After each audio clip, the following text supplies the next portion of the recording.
Nanga pour les mettre au gouvernement, je pense que ce serait une erreur monumentale. Donc, pour qu'il y ait un gouvernement d'union nationale à vous entendre parler, il faut qu'il y ait des nouvelles têtes, puisque des nouvelles têtes, ça ne manque pas. Le renouvellement de la classe politique, l'intelligence. Le renouvellement de la classe politique est devenu un impératif aujourd'hui. C'est devenu un impératif compte tenu du comportement de l'opposition, n'est-ce pas? Et même Fayoulou, en qui beaucoup espéraient encore, nous avons été surpris de le voir à côté de Katumbi et des autres être prêt à se mettre aux côtés de Nanga. Hein? Un assassin, il a tué plus de 9000 Congolais et qui continue à mourir encore aujourd'hui. Et je ne comprends pas. Quelle est leur relation avec Nanga? Hein? Qui sont opposition, on est tout à fait d'accord. Dans tous les pays dits démocratiques, il y a toujours une opposition. Mais pourquoi allez-vous vous allier à un rebelle? C'est comme si les actes de ce rebelle, les actions de ces rebelles, vous les trouvez, vous les acquiescez. Vous êtes d'accord avec la mort des Congolais.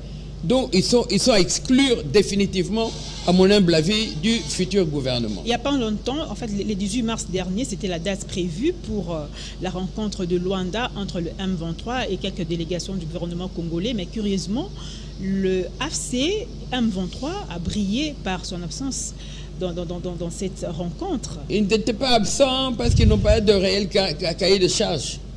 Leur problème, c'est tout simplement la soif du pouvoir.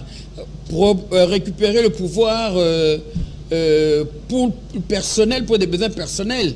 Monsieur Nanga a eu des problèmes avec le président Tshisekedi. Nous tous, nous savons que c'est à cause d'un problème de carré minier.